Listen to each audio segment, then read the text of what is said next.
drogas ya aprobadas para uso clínico y con unos resultados que prometen más todavía de lo que se había ya encontrado para CTLA4. Entonces vamos a hacer un poco foco en esto.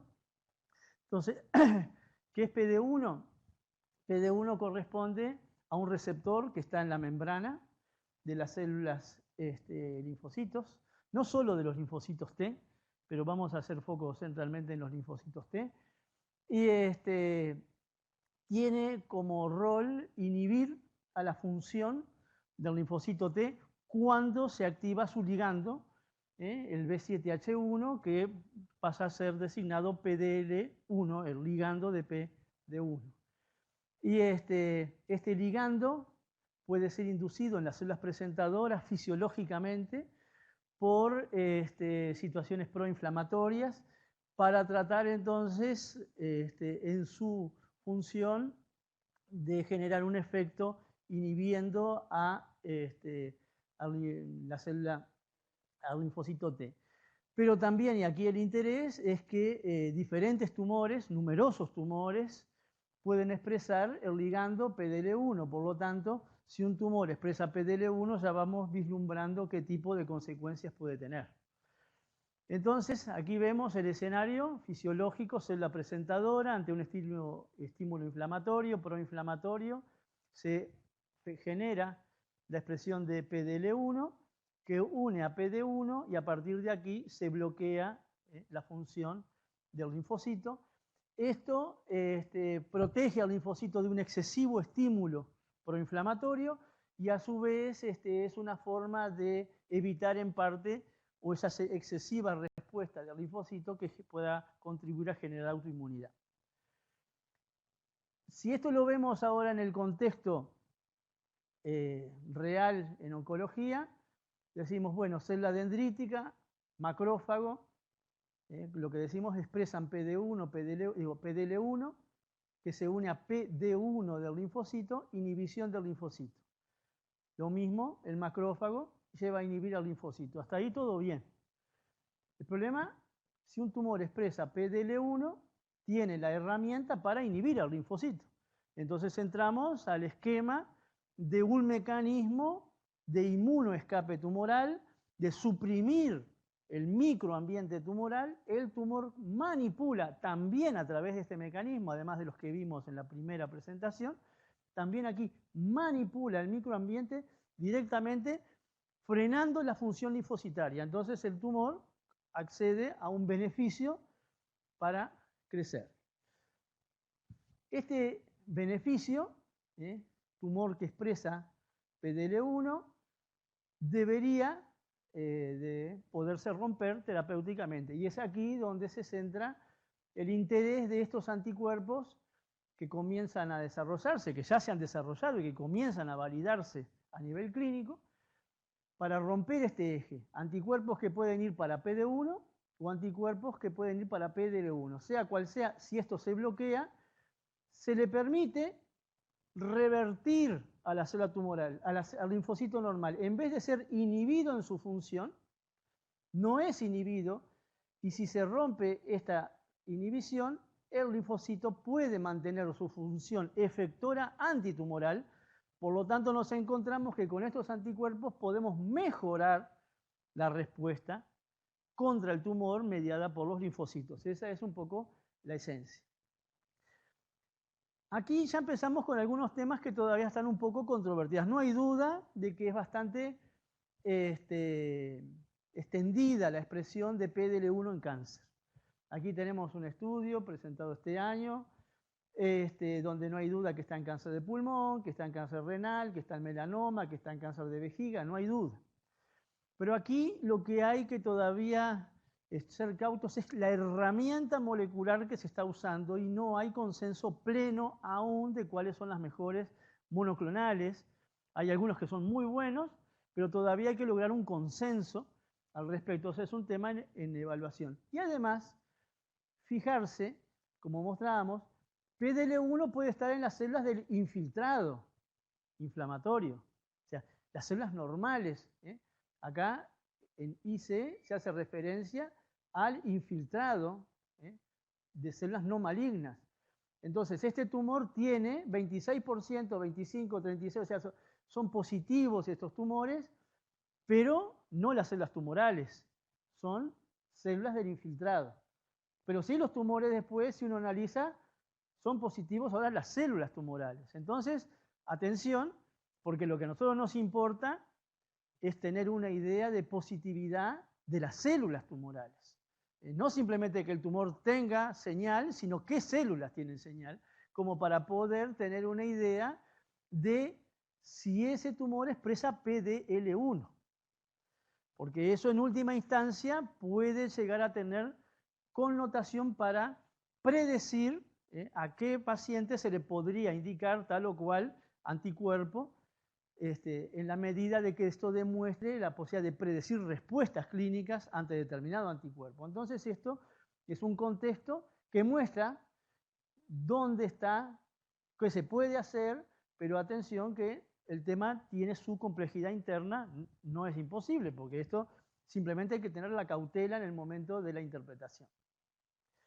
Desde el punto de vista biológico, que un tumor exprese PDL1 le da ciertas características de agresividad. Entonces aquí vemos qué pasa en cáncer de ovario. Tenemos PDL1 bajo, PDL1 alto. La presencia elevada de PDL1 se asocia con peor sobrevida. PDL2, otro ligando que tiene, pero con menor impacto funcional, se relaciona de la misma manera. Esto, si lo pasamos a otro tumor, PDL1 en cáncer de riñón, alto, mal pronóstico.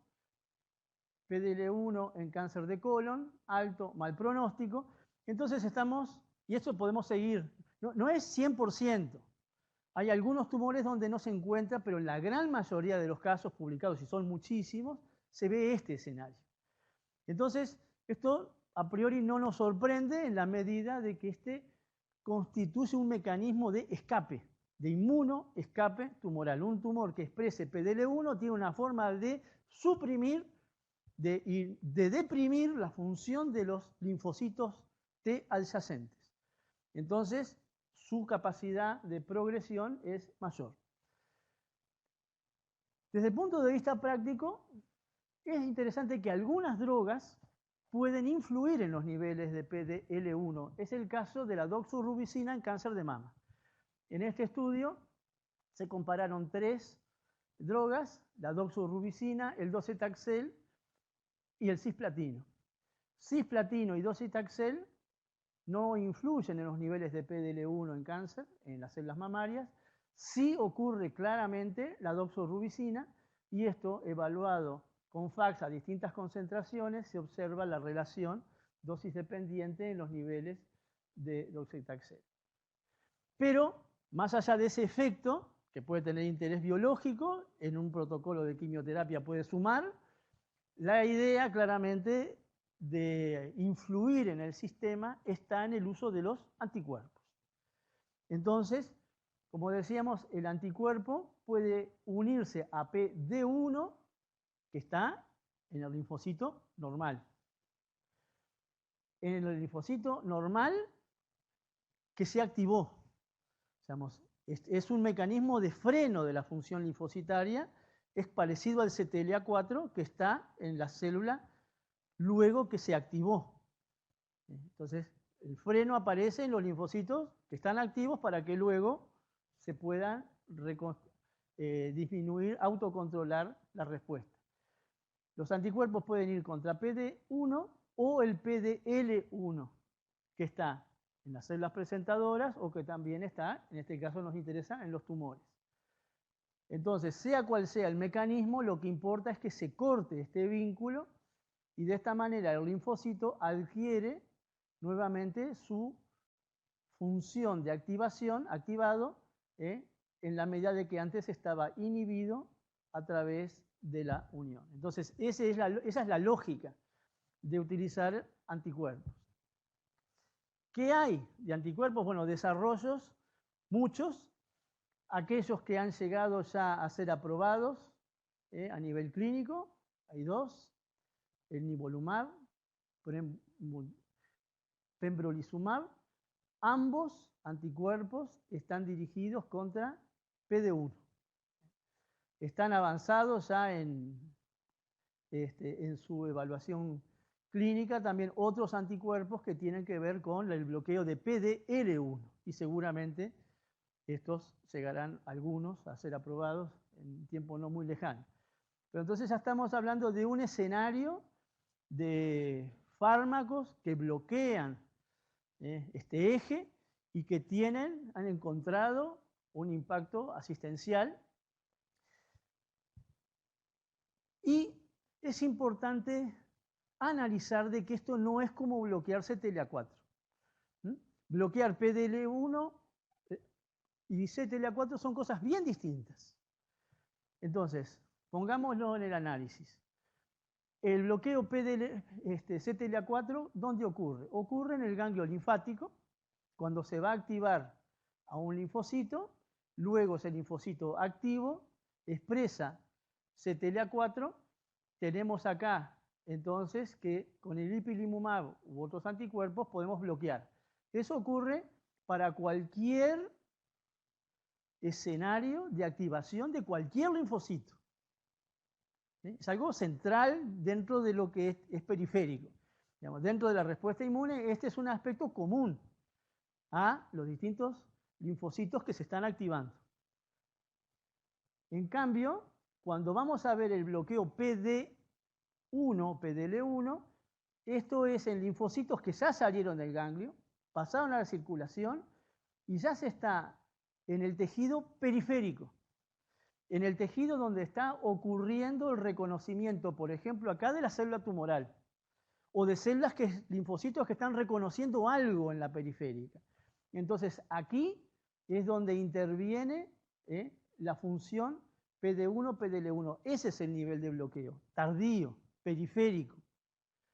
Entonces, son dos escenarios que además acá no está habiendo reconocimiento cuando se está inhibiendo CTLA4. No se está reconociendo a lo extraño. Se ha activado, sí, pero no es en un escenario que si bien para activarse hubo un reconocimiento de lo extraño, no se está combatiendo a la célula, porque esto se está haciendo con la célula presentadora. En cambio aquí se está haciendo en contacto con lo que uno quiere eliminar.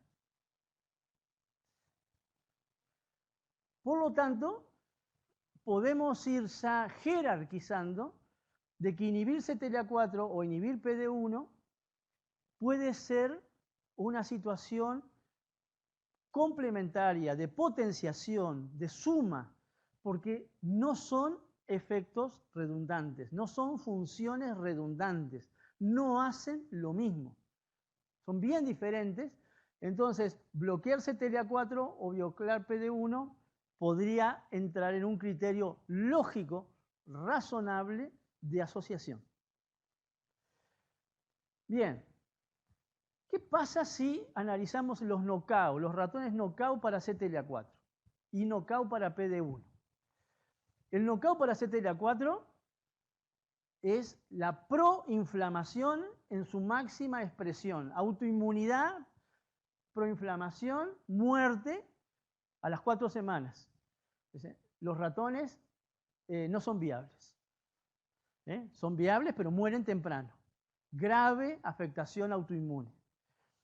¿Por qué? Y si no tenemos freno para cualquier activación del sistema inmune, no hay CTLA4, entonces es algo que se desencadena y no para.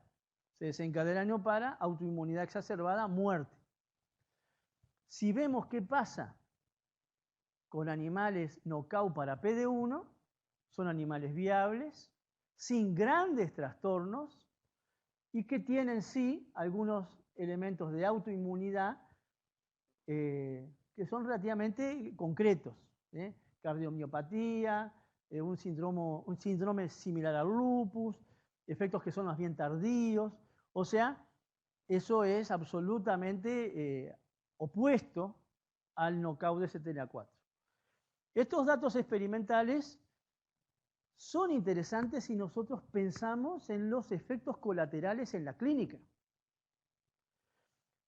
un paciente que recibe un inhibidor de CTLA4, el ipilimumab, sabemos ya de algunos beneficios muy importantes que los hablamos en la presentación anterior. Pero también ya destacamos la autoinmunidad. Es un problema y es algo que a veces puede llevar a interrumpir el tratamiento. En cambio, una de las cosas que está caracterizando a los tratamientos con los anti-PD1 es su mucha mejor tolerancia. No quiere decir de que no existan, pero los efectos colaterales son mucho más atenuados.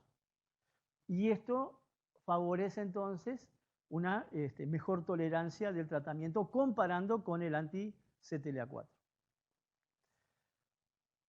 Y si empezamos a mirar en un poco de detalle, a reflexionar sobre los anticuerpos que hay, decimos, bueno, hay heterogeneidades, no son todos iguales, eso puede deberse a afinidades, puede deberse al epítopo, puede ser de que en su función no es lo mismo anti-PD1 que anti-PDL1, puede deberse todo eso, más allá de que hay efectos beneficiosos globalmente, cualquiera sea las dos estrategias.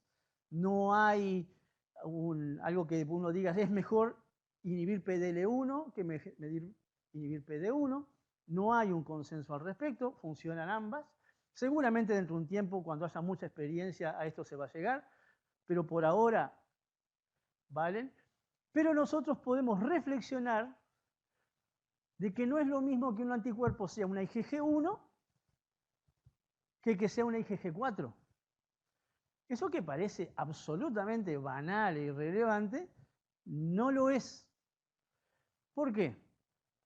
Porque un anticuerpo que sea una IgG1 es un anticuerpo que es eficiente para hacer citotoxicidad celular dependiente de anticuerpos, ADCC, o también la citotoxicidad dependiente del complemento, si es una IgG1. No es la fortaleza de una IgG4. Las IgG4 son mucho menos activas para estos mecanismos de muerte. La IgG1 sí. Entonces, ¿qué pasa? Si el anticuerpo es una IgG1, podría matar a la célula donde está reconociendo. Entonces, si mata a una célula que está reconociendo y es una IgG1, ¿qué nos gustaría? Supongamos una IgG1 que reconozca PD1. ¿Sería bueno? ¿Sería algo que nosotros desearíamos que esté ocurriendo? ¿O nos podría llegar a molestar? ¿O preferiría que para esto sea una IgG4? Si es una IgG1, decíamos, puede hacer ADCC, puede matar, puede hacer muerte por anticuerpos. Entonces, si mata aquí, ¿a quién está matando? Al linfocito T.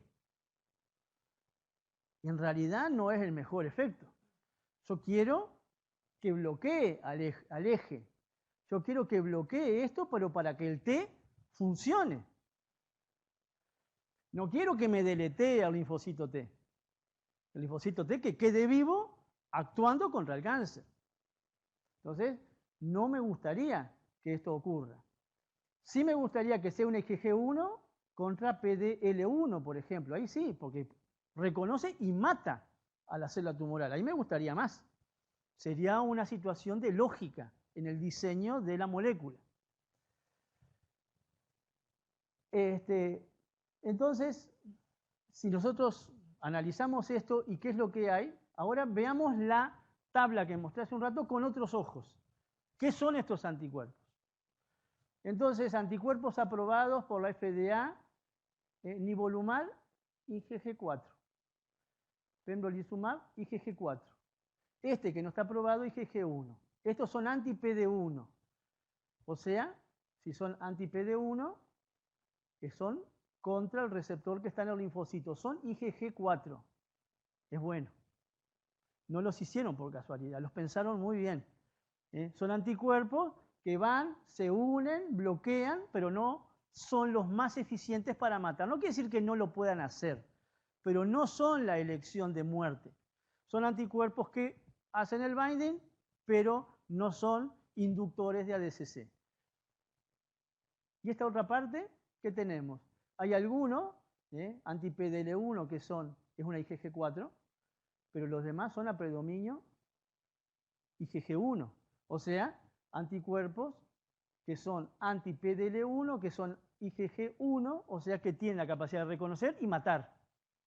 Entonces hay una lógica en el diseño, en la selección del isotipo, como para tratar de que el efecto sea el deseado. Y aquí lo que queremos es, si vamos al PD1, inhibir el binding sin matar al linfocito. Si queremos actuar contra el PDL1, reconocer y si podemos al mismo tiempo matar a la célula tumoral. Bien, entonces estos son, digamos, lo central. Yo no voy a hablar de la clínica, aquí tenemos de tarde especialistas, por suerte, que nos visitan y van a hablar específicamente de todo esto a nivel clínico. Pero ya que estamos con la biología, veamos un poquito más del contexto. Entonces hay datos que muestran, el melanoma en particular, que cuando hay una mutación de BRAF, se induce, aparentemente, se favorece la expresión de PDL1. Entonces, una célula que esté, digamos, con BRAF mutado, que ya es un problema el melanoma, además podría tener más chance de tener PDL1. Entonces, o sea, un mecanismo de inmunoescape. Pero también entonces estaríamos pensando en un target. Nora hace un rato mostró, BRAF es un target. El melanoma, importante. Pero si esa célula, además de tener BRAF mutado, tiene PDL1, entonces tal vez podrían asociarse estrategias a ambos blancos. Y esto es también un poco, tomando el final del mensaje de la presentación anterior, el buscar la inmunoterapia, si bien puede tener efecto per se, pero también es importante de que se asocie con otras estrategias terapéuticas. Y entonces la asociación con inhibidores de BRAF es una alternativa. Pero ahora una pequeña reflexión. Esto tiene interés no solamente porque puedan coexistir en una célula, como melanoma, BRAF mutado y PDL1. No solo eso, sino que sorprende, algo que no estaba dentro de los conocimientos que uno esperaba, que BRAF tiene que ver mucho con la respuesta inmune en melanoma, con el comportamiento inmunológico del melanoma. ¿Y dónde tenemos esto? El primer artículo fue publicado hace 5 años, donde claramente se indica que cuando hay una inhibición de BRAF en la mutación clásica, se inhibe a BRAF y esto aumenta el reconocimiento de las células de melanoma por los linfocitos. También nos encontramos otra publicación en Clinical Cancer Research, donde observamos también que el inhibidor de BRAF aumenta también el infiltrado linfocitario.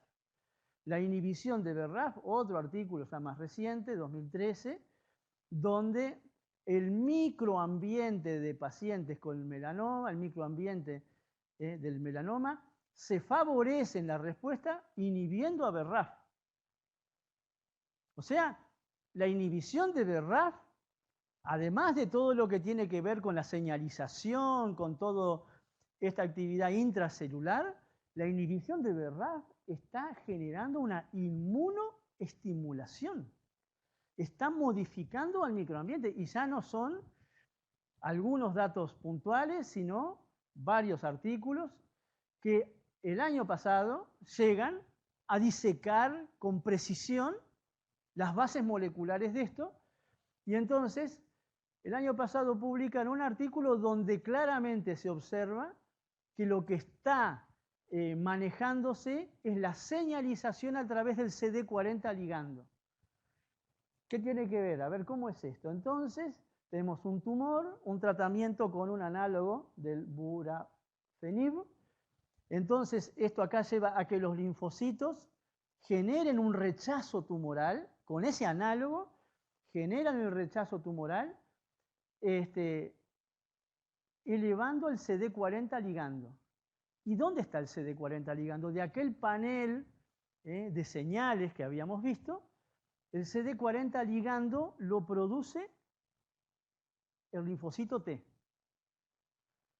El linfocito T, entonces, con tratamiento con el burafenib, aumenta.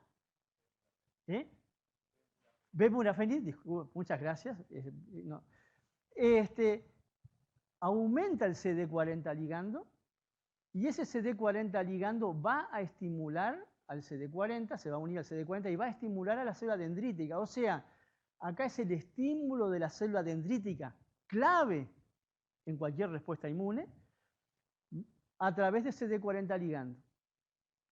Entonces, eso explicó, este artículo al que hice menciones desde 2014, explicó otro artículo que se había publicado en el 2013, donde mostraba que la inhibición de BRAF y de MEK restauraba la función de las células dendríticas, la función que estaba comprometida de las células dendríticas era restaurada con este tratamiento. O sea que es entrar en la disección, en la sutileza de la respuesta inmunológica, todo por un inhibidor de BRAF. Entonces el concepto actual es que no hay duda que cuando uno está actuando contra BRAF, además de todo el elemento biológico de señalización intracelular, se está manipulando al microambiente tumoral, manipulándolo para aumentar la respuesta inmune contra el cáncer. Por lo tanto, elemento adicional aún, como para decir, podemos asociar a otros elementos inmunológicos de inmunoterapia contra el cáncer en esta estrategia, porque uno va para activar las células dendríticas, otro va para inhibir a la inhibición de los linfocitos, y todo esto entonces puede complementarse en la inmunoterapia. Y entonces ahora uno piensa, cuando usa un inhibidor de BRAF, que también está haciendo en parte inmunoterapia. No solo, pero en parte lo está haciendo. De manera que, tomando lo que vimos en la presentación anterior globalmente, más esto, queda claro de que existen bases racionales para combinar tratamientos que favorezcan la inmunoterapia, sea tanto por la radioterapia, la quimioterapia, favoreciendo la inhibición de las células reguladoras, actuando contra las células mieloides supresoras. O sea, todo esto es un panel ya de mecanismos efectores que a distinto nivel son activos en el mismo sentido. Por lo tanto, si nosotros vemos desde el punto de vista práctico esta coordinación de acciones, podemos decir, queremos inhibir a los inhibidores, inhibir al inhibidor, por lo tanto favorecer la activación. Una forma de inhibir al inhibidor es ir contra los Treg. ¿Hay tratamientos anti-Treg? Sí, la ciclofosfamida es un tratamiento anti-Treg. También un tratamiento anti-Treg es ir con interleuquina, perdón, no con un anti, ir con interleuquina 2 conjugado a una toxina. Es un fármaco que ya está aprobado también para uso clínico. ¿Y por qué la interleuquina 2 unida a una toxina va a ser contra los Treg? Porque la célula del organismo que tiene más receptor de interleuquina 2 es el Treg. Entonces las chances de mandar una toxina, si está asociada a la interleuquina 2, las mayores chances es que vaya a un Treg. El CD25 es el receptor de Treg. Por lo tanto, también los anti-CD25 se usan para eliminar Treg. O sea, son varias estrategias no específicas 100%, pero que predominantemente pueden matar a los Treg. Después tenemos la posibilidad de afectar a las células mieloides supresoras, el bloqueo PDL1 que recién hablábamos. Está la posibilidad de aumentar la lisis tumoral con radioterapia, crioterapia, quimioterapia, terapias blancos como las que ya hemos visto, los virus oncolíticos. Todo esto suma en la inmunogenicidad.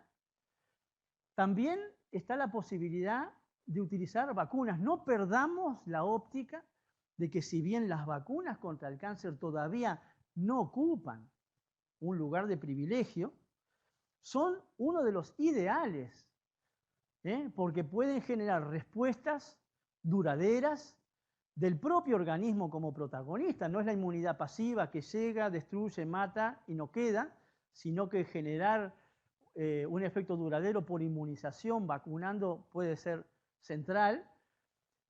También tener claro de que la manipulación de las células dendríticas es una realidad posible in vivo, y a diferencia del primer estudio, del primer método que fue aprobado por la FDA en vacunas, que fue con células dendríticas, cáncer de próstata metastásico, que era reinyectar las células dendríticas luego de tratadas in vitro, antígeno prostático, factores de crecimiento, reinoculación, etcétera, que es laborioso, es costoso.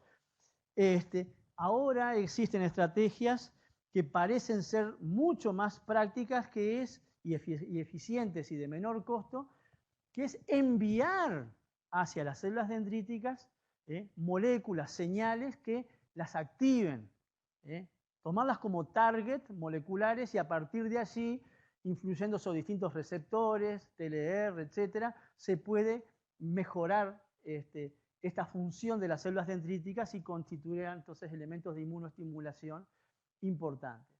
O sea, globalmente todo esto considerado, donde estamos hablando de multimodalidades terapéuticas, toma en cuenta la inmunoestimulación a distinto nivel, evitar la inmunosupresión y eso contribuir entonces al reconocimiento y muerte de los tumores, que es entonces el escenario que con factibilidad ya vemos que empieza a tomar realidad clínica.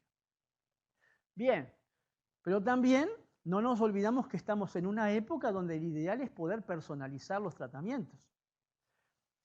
Y mucho más cuando estamos en algo tan incipiente como la inmunoterapia que llega a la clínica. Tan incipiente. No porque se hagan investigaciones en inmunoterapia del cáncer desde hace muchas décadas, vamos a decir que hay experiencia acumulada en la clínica. La experiencia acumulada es de fracasos. Entonces, la experiencia acumulada de éxitos está en pañales de 5 años. Entonces, no nos hagamos los experientes en la inmunoterapia exitosa en la clínica, no. Sabemos de que se puede, que hay impactos clínicos sorprendentes y que lo que hay que hacer es acumular experiencia. Pero bien, entonces en este contexto, lo que sí se puede ir pensando es cómo poder personalizar. Entonces, vamos a la primera presentación, el ImmunoScore, la evaluación inmunológica de un tumor. Te concluimos que es un tumor inmunogénico, de los de buen pronóstico. Entonces, ese tumor, en ese escenario, si nosotros utilizamos ante un escenario inmunogénico, bloqueo de los checkpoints, vacunas, células T, receptores de células T transgénicas, todo esto de inmunogenicidad sería el escenario cuando uno tiene un tumor de ese tipo, utilizar estas estrategias de tratamiento. La inversa, un tumor de baja inmunogenicidad. Entonces aquí, si el tumor es de baja inmunogenicidad, voy a confiar poco en el sistema inmune, por sí, porque el tumor es de baja inmunogenicidad. Entonces voy a tratar de utilizar cosas que vengan de afuera. Voy a administrar algo que no dependa de la respuesta inmune que se pueda generar contra ese tumor. Y eso que venga de afuera es los blancos terapéuticos, los linfocitos CAR, con ese efecto tan espectacular que tienen, los anticuerpos biespecíficos, o anticuerpos monoclonales conjugados a drogas. O sea, nada de esto requiere de capacidad intrínseca del huésped para hacer respuesta inmune. Esto lo estoy enviando todo de afuera con mecanismos inmunológicos, por lo cual merece llamarse inmunoterapia, pero que actúan por sí mismos para generar la respuesta antitumoral. Entonces, ante las preguntas de ¿hacemos inmunoterapia? ¿A quiénes? ¿Cuándo? ¿Cómo? Bueno, podemos tener ciertas pautas. Podemos tener ciertas pautas que nos indiquen cuál inmunoterapia podría ser la más apropiada. Entonces, obviamente que el desafío es poder elegir bien. O sea, es el gran desafío y para eso hay que dilucidar mecanismos, tener las herramientas y con esto entonces saber a quiénes administrar qué, sabiendo de que seguramente nos vamos a poder equivocar. Entonces, para ir terminando, algunos comentarios. No podemos decir conclusiones de todo esto, pero sí, bueno, no hay duda de que la inmunoterapia es un área que llegó a la clínica, que impacta por algunas de sus propiedades. Particularmente la gente se asombra a veces por la duración de las respuestas. En situaciones muy difíciles, melanoma metastásico, 20% de los pacientes vivos a los 3 años. Eso con un tratamiento de inmunoterapia no estaba en el mejor de los sueños de nadie. Bueno, y todavía no se ha terminado la evaluación y de repente dentro de un tiempo estamos hablando que quedan 15% vivos a los 5 o 6 años. O sea, es impresionante que eso esté ocurriendo. Pero es un tratamiento nuevo, reitero.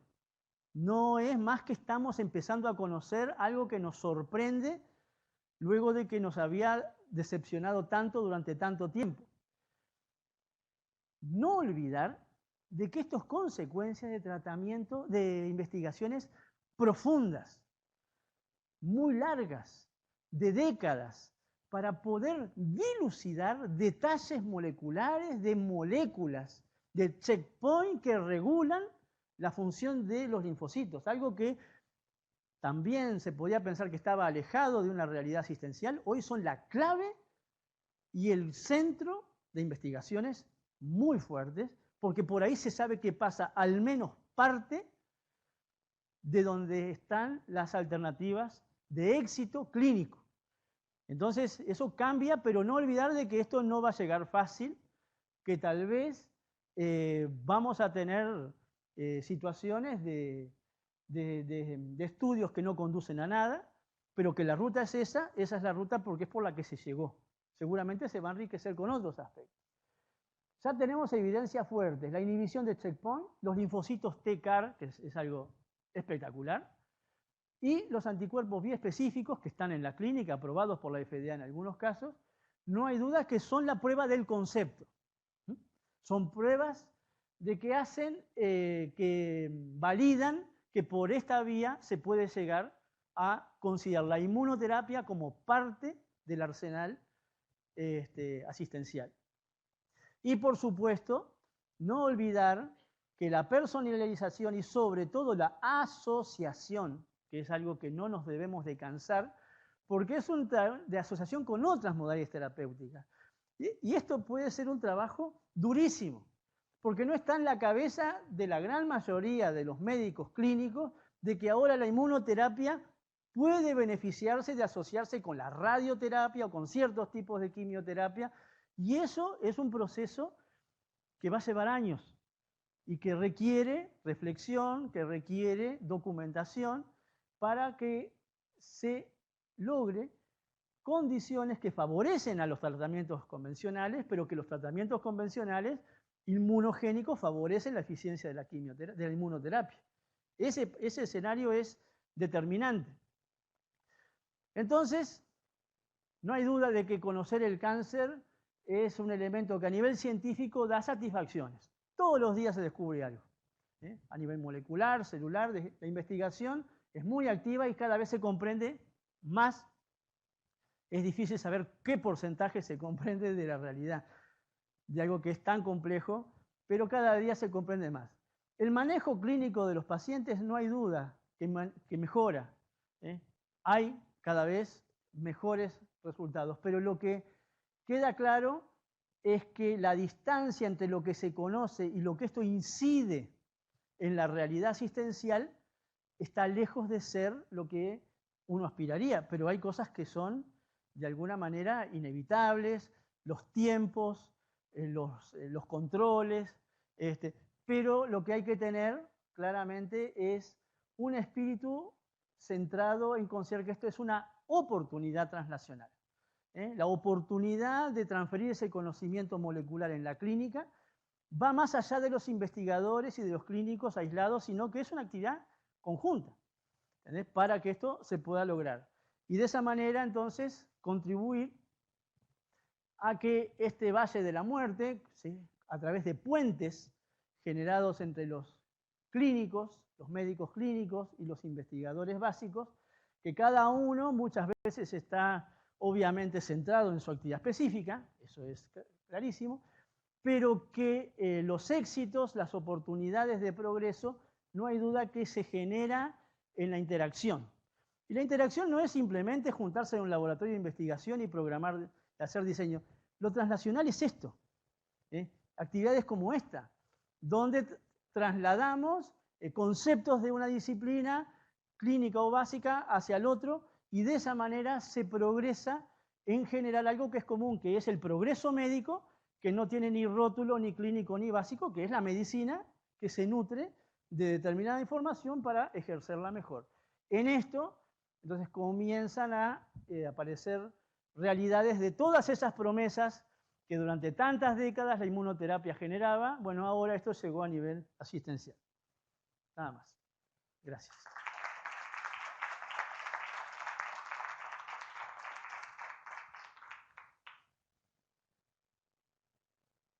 ¿Algunas preguntas?